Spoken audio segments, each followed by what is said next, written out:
Hello.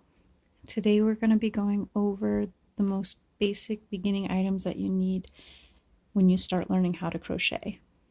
I'll do more videos where I introduce different stitches or how to begin a project you're working on, but for today we're just going to go over kind of your shopping list. The good news is a lot of these items might be something that you can find around the house. And the objects that I'll be showing you to start with will also all be inexpensive. That way, if you get into this and you decide, you know what, maybe crochet is not for me, you won't have wasted a lot of money on objects or items that you most likely won't use. All right, so we're going to start with yarn. Now, I have heard it said that buying yarn and crochet are two separate hobbies, and I absolutely agree. I love shopping for yarn. It's a lot of fun. I also love crochet, but I do think there's some truth in that. This is very basic acrylic yarn.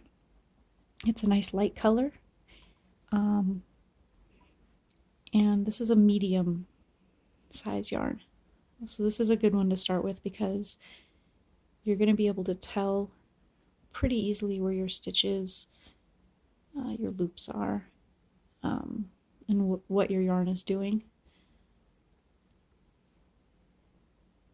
And then I'll go over a little bit more kind of the benefits and drawbacks, but this is inexpensive, comes in a ton of colors, and you can find it almost everywhere. And the same can be said for this one here. This is cotton yarn.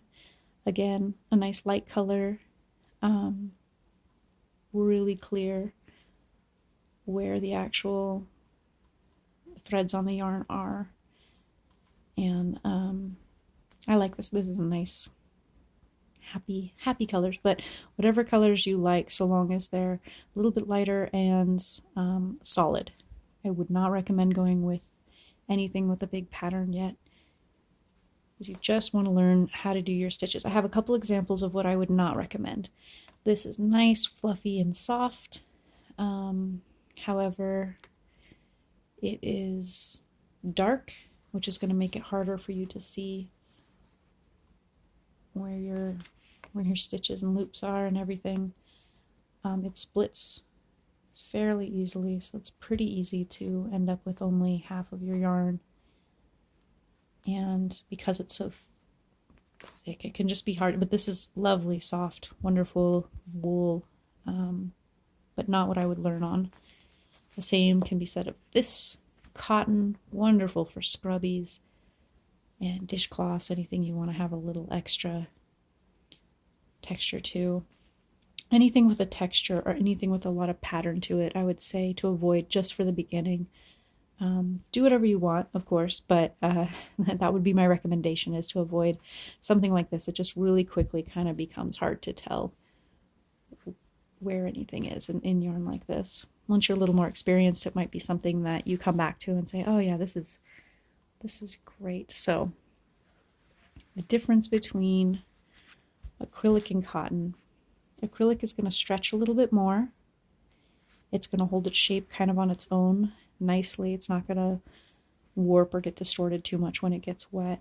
It's not as breathable, and it is not very absorbent. So anything like a dishcloth or something that you want to, face scrubby dishcloth, coasters, if you're going to make some, I would recommend cotton for.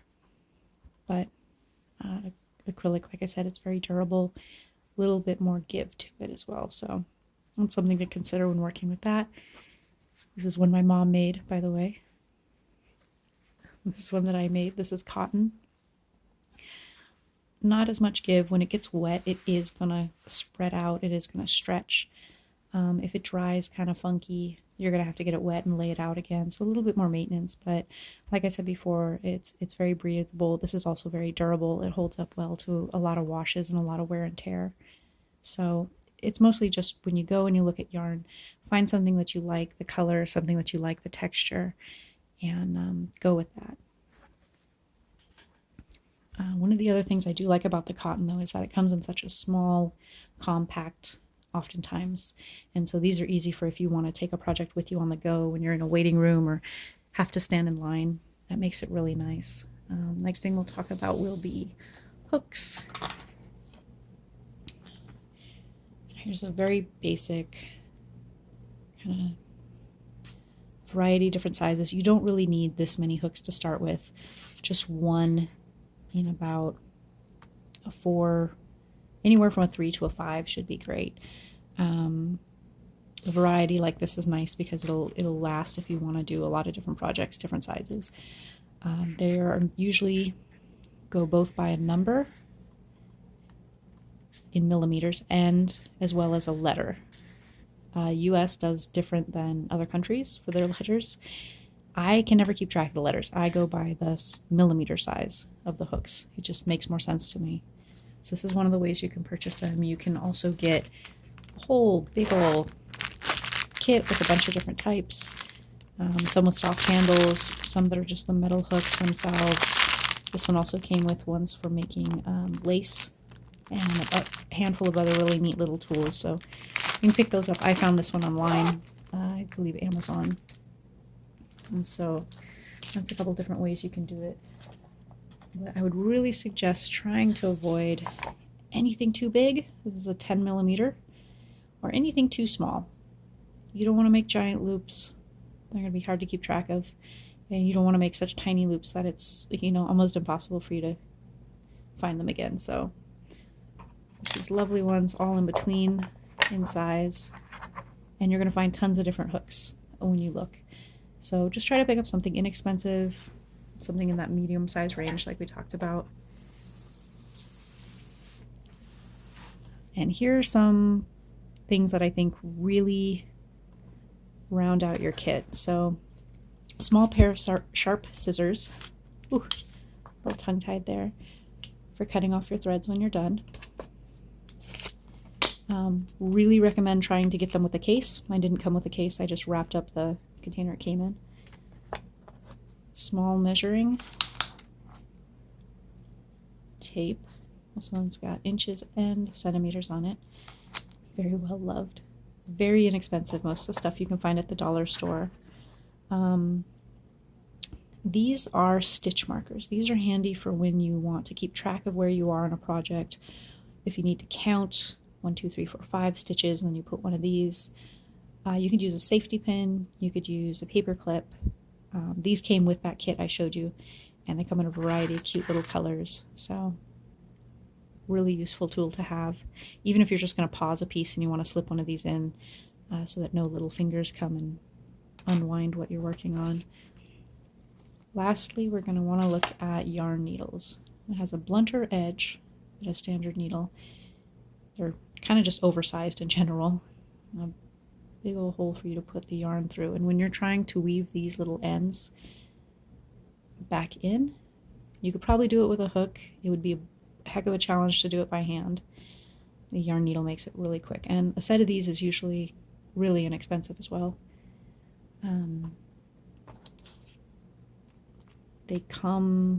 This one came in a variety of sizes, which I liked, usually metal or plastic. And this also came with a small case, which I like because I don't need my needles loose and running amok. The last thing we're going to talk about is project bags. I like to bring things along with me or just have them neatly contained. So this is actually a bento lunchbox bag, and this is for my cotton projects because the cotton is small enough. Little skeins of it fit right in here. And yeah, this is just enough space in it for all those little things I just showed you. My cotton, my project, ta-da, rainbow bag, my hook. So I like this guy. Another one that I really like, this one here with a zipper. And I love it because in addition to being bigger so it can hold more yarn, it also has this great little zipper pocket at the top. So everything kind of stays put. And this is just a makeup bag. So like I said, you should have this stuff already around the house. And that's it for now. I'll make a list down below. And next time we'll talk about different stitches and how to get started. All right, bye-bye. We'll see you next time.